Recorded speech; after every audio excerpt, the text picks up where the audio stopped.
Alappuzha പുന്നമടക്കായലിൽ 70ാമത് Nehru trophy ജലമേളയുടെ ആരവം മുടങ്ങി.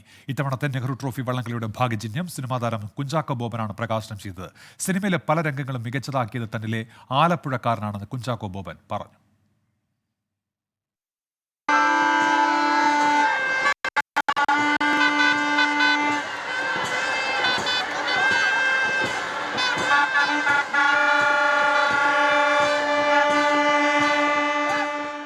August 10 Punnamadakkayal നടക്കുന്ന 70ാമത് നെഹ്റു ട്രോഫി ജലമാമാങ്കത്തിന്റെ ഭാഗ്യചിഹ്ന പ്രകാശന വേളയിലാണ് കുഞ്ചാക്കോ ബോബൻ തന്റെ വള്ളംകളി ഓർമ്മകൾ പങ്കുവച്ചത്. എൻ്റെ മുത്തശ്ശൻ പുളുങ്ങുന്നുകാരനാണ്, കുട്ടനാടുകാരനാണ്. ജലോത്സവം എന്നുള്ള സിനിമ ഷൂട്ടിംഗ് നടക്കുമ്പോൾ സി.പി. മലയിൽ സാറായിരുന്നു, സിന്ധുരാജാണ് ഇതിൻ്റെ തിരക്കഥ ചെയ്തിരിക്കുന്നത്. ചുണ്ടൻവള്ളത്തിൽ ആദ്യമായിട്ടാണ് ഞാൻ ആ സിനിമയിൽ കയറുന്നത്.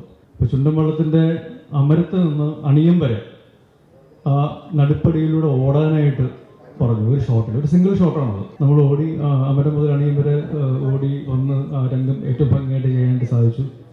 പിന്നീടാണ് അത് എത്രത്തോളം ഒരു ബുദ്ധിമുട്ടേറിയ അല്ലെങ്കിൽ അപകടകരമായിട്ടുള്ള ഷോട്ടായിരുന്നു എന്നുള്ളത് എനിക്ക് മനസ്സിലായത്. ഈ ആലപ്പുഴക്കാരൻ്റെ അല്ലെങ്കിൽ കുട്ടനാട്ടുകാരൻ്റെ ഒരു രക്തം നമ്മുടെ ഉള്ളതുകൊണ്ടായിരിക്കും അത് ഏറ്റവും ഭംഗിയായിട്ട് ചെയ്യാനായിട്ട് സാധിച്ചത്. പത്തനംതിട്ട റാന്നി സ്വദേശി KV ബിജിമോൾ വരച്ച കളിവള്ളം തുഴയുന്ന നീലപ്പൊന്മാനാണ് ഇത്തവണ നെഹ്റു ട്രോഫിയുടെ ഭാഗ്യചിഹ്നമായി തെരഞ്ഞെടുക്കപ്പെട്ടത്. നെഹ്റു ട്രോഫിയുടെ ചരിത്രത്തിൽ ആദ്യമായാണ് ഒരു പെൺകുട്ടി വരച്ച ചിത്രം ഭാഗ്യചിഹ്നമായി തെരഞ്ഞെടുക്കപ്പെടുന്നത്. ലോഗോ പ്രകാശനത്തിന് ശേഷം കൂട്ടുകാരോടൊപ്പം സൗഹൃദം പങ്കുവച്ചാണ് കുഞ്ചാക്കോ ബോബൻ മടങ്ങിയത്. 24 ആലപ്പുഴ.